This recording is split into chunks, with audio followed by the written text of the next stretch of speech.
Our chamber singers, under the direction of Mr. Ryan Platt, perform our national anthem. Also, students from Mr. Smith's American Sign Language class will be signing the national anthem.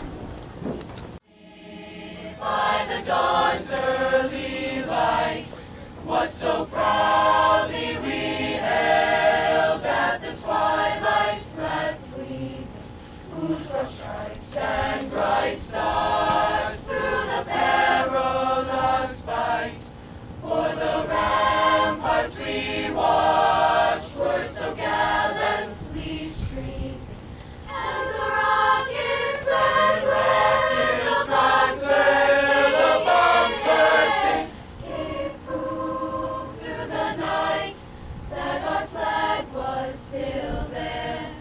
Oh, say does that star-spangled banner yet wave o'er the land of the free and the home of the brave?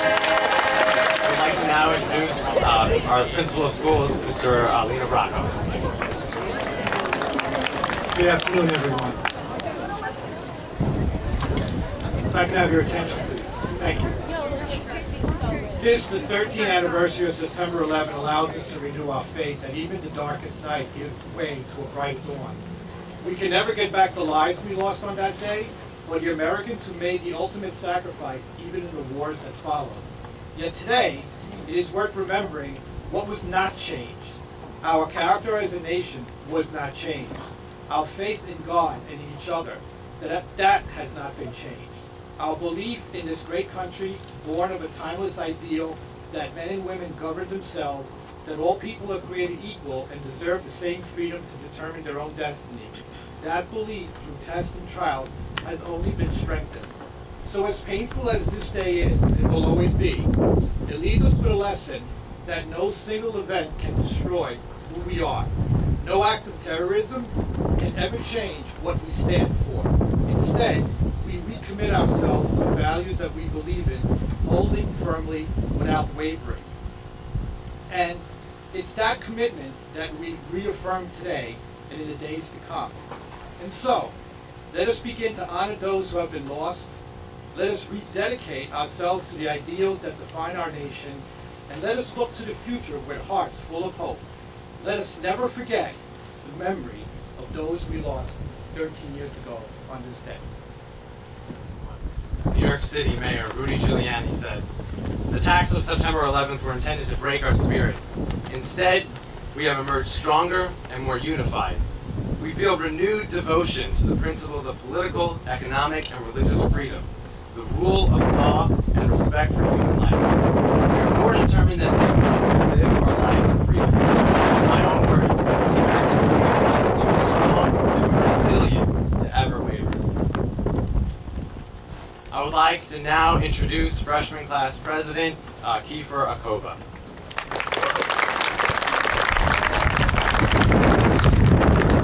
One of the presidents, President George W. Bush, once said, "Time is passing, yet for the United States of America, there will be no forgetting September the 11th. We will remember every rescuer who died in honor. We will remember every family that lives in grief. And we will remember the fire, the ash, the last phone calls, and the funerals of the children." I would now like to introduce the president of the sophomore class, Jeffrey Lee. I will never forget the smell of smoke that reached across the water and delivered a deep feeling of dew into my gut. I will never forget feeling the boosted sense of unity and pride. I will never forget seeing the courageous acts of so many men and women. I will never forget seeing people of all backgrounds working together in community. I will never forget seeing what hate can destroy. I will never forget seeing what love can heal. I would now like to introduce the president of the junior class, Ibrahim Aziz.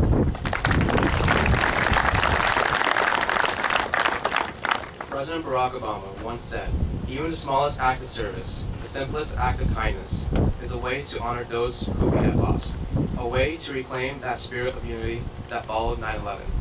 I'll now like to introduce the president of the senior class, Emily Stebbins. We've been raising the coexist flag as a symbol of peace and harmony amongst religions and cultures worldwide. It is our honor to introduce Mr. Robert Rainey, who will give some inspirational words about his experience on September 11th, 2001.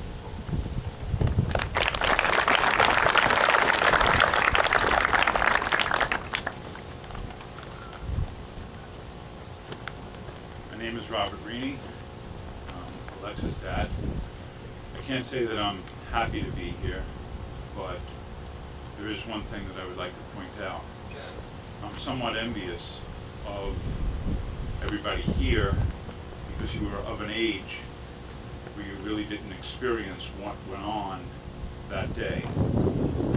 And it's so important to always remember we were attacked, we're resilient, and we rose from the ashes. Now there's a new World Trade Center being finished right before our eyes. So I'd like to tell you a little bit about my experience. Everybody has their own 9/11 story. This is mine. The mighty World Trade Center, the Twin Towers. There was no way that earth-changing war could be brought to our shores. Never a thought our freedoms and liberties that we had would ever change within our United States borders. But on 9/11, it did. So we rose as a nation and showed the world our resilience and strength to this heinous crime against the USA. To me, the Twin Towers were one of the axes in which the world revolved on. I will not try any further to make you understand my emotional attachment to New York City and the Towers, but know from my express love for our city. Again, I will keep this to the requested 2 minutes, so don't worry that I will tell you that my story starts in 1996. In 1996, I was on my way home from time with some friends, and I was in a car accident. My wife Denise was pregnant with our first child, Tina. While I waited at a red light for a ran Berkeley and smashed into my car. She hit my car in a way that caused me to twist my spine. I should have gone to the hospital. As it turned out, my spine was damaged. For 6 years, I lived with the most painful, frustrating, and non-stop pain in my back. I went through the worst, unrelenting pain that I ever had in my life to live with. It was unbearable. Jump ahead to the year 2001. I moved my business to Brooklyn, on the water, across from the Twin Towers, my favorite part of the New York City skyline. Being the optimist that I am, I kept thinking that one more day, my back would feel better. Just one more day. It is now Labor Day weekend, September of 2001. I still kept thinking just one more day, but to no avail. I did not go to my office in Brooklyn after the Labor Day Monday until I returned on Monday, September 10th. I found on my desk a work order to meet 2 of my men at 8 a.m. on Tuesday, 9/11, at the World Trade Center. I was still in such pain from my back, the worst pain I'd ever felt in my life. And I thought, one more day, one more day. There was no option from the owner of my partner company that I had to be there on 9/11 at 8 a.m., and that was that. I had a big fight with him and said that I promised I would go on Wednesday, 9/12 at 5 a.m. if needed to do the work required, as I just needed one more day for my back to feel better. He explained to me that there were problems on the machinery on the 98th floor of one of the towers. It was the tower that fell first.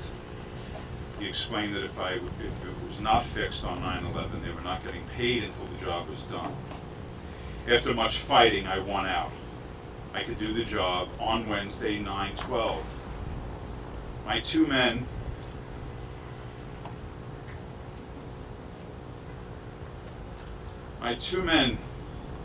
Felix and Angelo, went on 9/11 in the early morning to clean up some loose ends.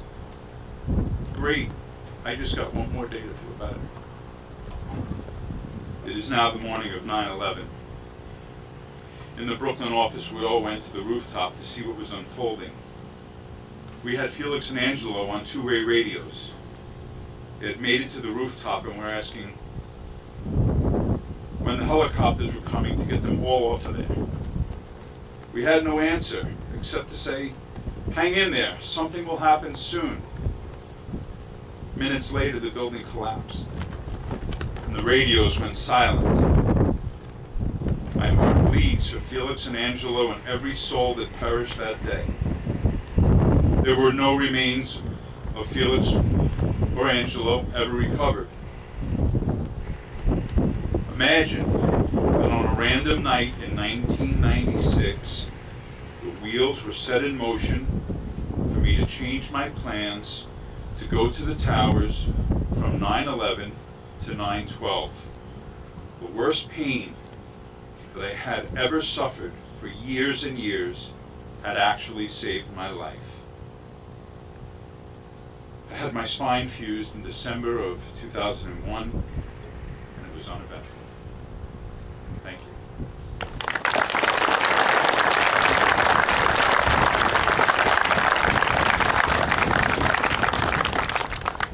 I would like to introduce the Kings Park Student Council President, Zach Marconi.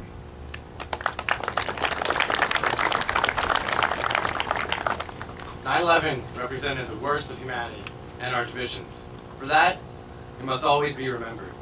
Looking toward the future, we must embrace unity and coexistence amongst all mankind. For it was Gandhi who said, "Let us work together for unity and peace." We would now like to invite members of the Kings Park Volunteer Fire Department, as well as Sergeant Lyndon Meyer from the United States Marine Corps, to assist in raising both the American flag and the coexistence flag.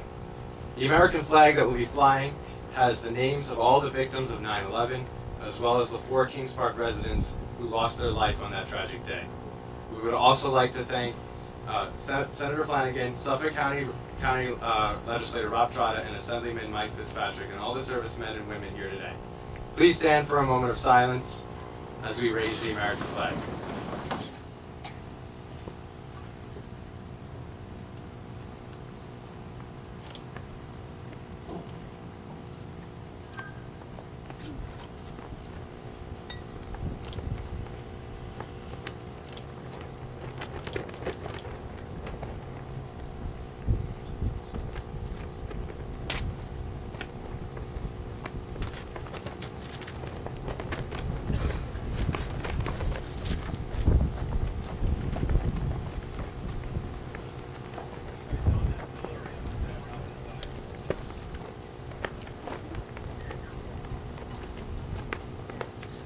Thank you.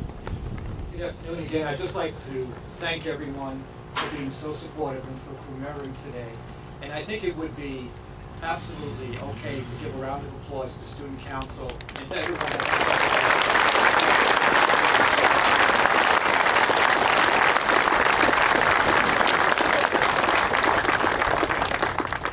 Kings Park will truly never forget 9/11, and you're a tribute to that.